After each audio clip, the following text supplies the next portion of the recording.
What's going on, the Comedy Club? How we all doing tonight? Comedy Club / sauna. I like it. You know, we're working out right now. Getting out that cardio. I'm recording. You doing 10? Yeah. Now we got some lovely ladies in the audience tonight. Are they And some strict? self-esteem issues, apparently. Okay. No. I was actually reading an article about the ladies on my way over here. It was very interesting because it stated that 80% of all women You're next. are naturally attracted to men that remind them of their fathers. Which is perfect for me because I'm never around.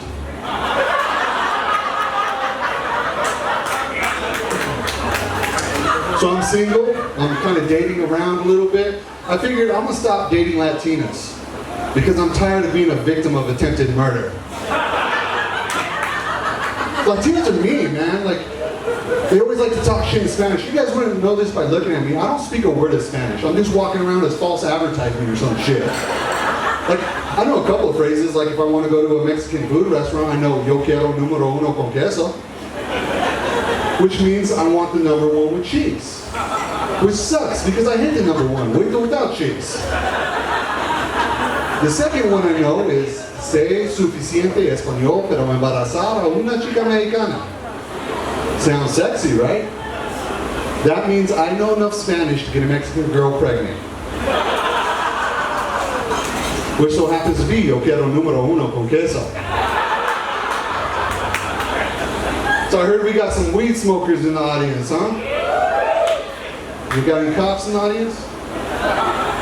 I'm just kidding. I used to be a big old pothead in the day, but I had to give it up though, for religious purposes. Not that I found Jesus or anything, I found cocaine, and I do that shit religiously. It's been about 10, 11 years since I smoked weed, and I've been kind of thinking about smoking weed again, but fucking weed has changed since I last smoked. You guys got these things called dabs now. You guys know what dabs are? It's like concentrated THC in a wax form. Like, I have a buddy, he was just like me, and he did a dab like literally this big, and I witnessed him die.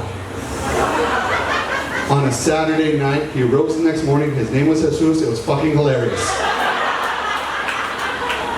But I don't know if I just want to go off the deep end and just do dabs right away, so I've been doing some research and I found these things called edibles. You guys know what edibles are, right? It's basically they take that THC, they make a butter out of it, like country chronic, if you will. Like if you ever feel like messing with grandma for Thanksgiving, here's some butter for your corn, grandma. But edibles is like where it's at, because reason number one, they're cheap. Second of all, they get you high. Third, they're cheap. That's a triple threat right there, you know what I'm saying? And they make cool shit. They make brownies, they make cookies, they make gummy bears. I'm a grown adult. I love gummy bears, whether they get me high or not, you know what I'm saying? But I'm also a parent, and guess who else likes gummy bears? My worst fear is like, what if one day I want to go home and get high off of some gummy bears from a long day at work, and then all my gummy bears are gone? First, I'm going to be pissed because I spent money on that shit. But after walking around and doing some research, I'm going to realize it was my kids that got me my gummy bears. And then I'm going to panic.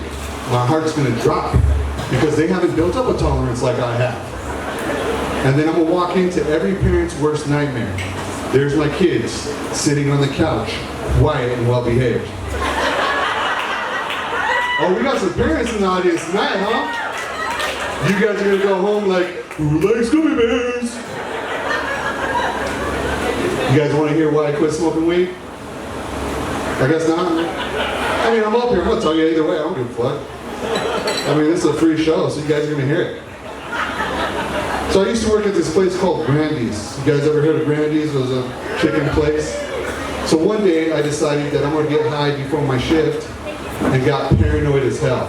So I walk in there and I didn't want to look high, so the first thing I did, now at Grandy's they have tall counters about this tall, right? And then they have shelves where they keep all the chicken and heat lamps. So I thought, oh, I don't want to look high, I want to look busy, I'm going to go to the shelf and start wiping down that shelf. I was there for 30 goddamn minutes, trying not to look high, all right? Now, as I'm wiping down the shelf, I hear, excuse me, and I look, and I don't see a damn thing. And I was like, this is some good shit. So I wipe it, and I hear, hey! Don't say a damn thing. I'm getting another dub of this. Start wiping. Hey, you, excuse me! And then there was a little hand that went over the counter. It was a midget. Scared the shit out of me. I've never seen one in real life before. I actually had to poke him to make sure he was real, you know? Scared the shit out of me. But that's not the reason why I quit smoking weed.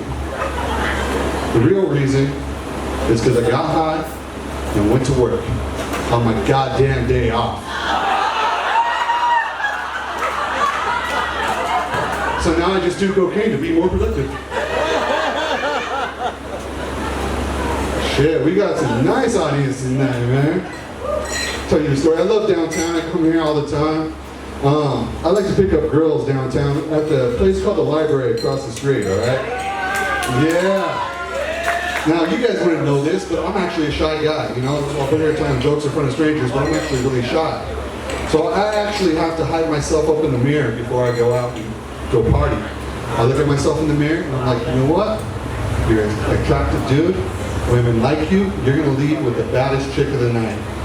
So what that translates to is my standards about right here, but my confidence is about right here.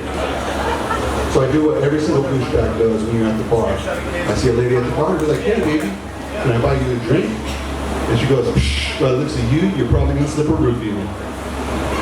I'm like, shit, by the looks of you, the only thing I should slip in is a plan B. And I make this shit a drinking game, alright? So I take a shot for every time I'm rejected. Take a shot, take a shot, take a shot. And about 2-3 hours of the night, I'm watching my standards go. My confidence goes.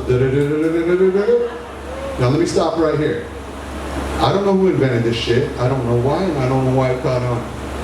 Why would women shave off their eyebrows just to draw them back on?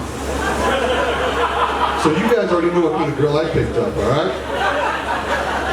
So I take her back to my place, and I got her bent over the bed because I like to bang doggy style. So I'm hitting her, she's screaming, she's moaning, she's having a good time. But I don't want her to wake up my mom, alright? So my first instinct is to put her face in the pillow. Now I keep going, but eventually I gotta let her up for air because I don't want no involuntary manslaughter charges. So she's over there trying to give me that look that, oh, you like that, Daddy look? But she has no facial expressions. I'm literally fucking Schmeagol from the Lord of the Rings right now. I'm looking at my pillowcase, it's literally winking right back at me. All I can picture is like, you like that, my precious? I don't even get mad no more when this happens. It happens to me all the time. I get Scotch Guard, alright? And I Scotch Guard all my pillowcases after it's been done, and now it's artwork throughout my house. I call them pillowcase Picassos. Another thing I like to do, I do a lot of traveling, do a lot of stand-up comedy all over the Southwest, and I'm an avid strip club goer. We got any avid strip club goers? Okay, me and this guy's only perp, that's cool. Now every time I go to a strip club, now I know you guys don't want to admit it, but we all been there. You guys hear that DJ, ladies and gentlemen, get your dollar bills out. You guys know him, right? Every strip club you ever go to in the United States, they all sound the same. Now, you would think that was like a recording and it just hit play. No, you guys wouldn't know this because I actually hang out with the DJs because unlike the dancers, they're real people. Now, I feel sorry for that guy because those guys actually talk like that in real life. Those dudes can't have a regular job. Nobody's gonna take them seriously. I feel sorry for him because like, what if his dream growing up was to be a police officer? What's he gonna be like? All right, what we need you to do is get up against my car and spread them. You're under arrest. Up next, we got Miranda rights. Even better, like what if you wanted to do something spiritual? Save some souls. Become a preacher. What's he gonna be like? All right, ladies and gentlemen, give it up for God. At this point in time, I'm not asking you to all the dollar bills out. I'm gonna pass around the collection plate. We got Sister Chastity in the back passing out wine for communion. Jesus, you're on standby.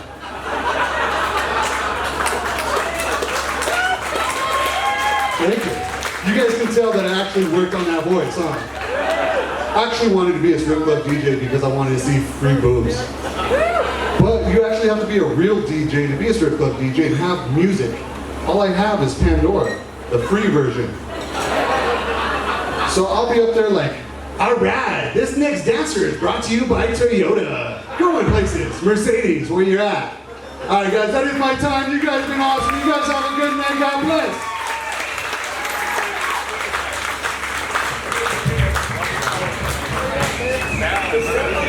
One more time for David Montoya! We're just gonna keep it going. Ladies and gentlemen! I'm not getting the stripper voice going. No, ladies and gentlemen, put your hands together for representing the Hi Guys podcast. Give it up for Black Mike!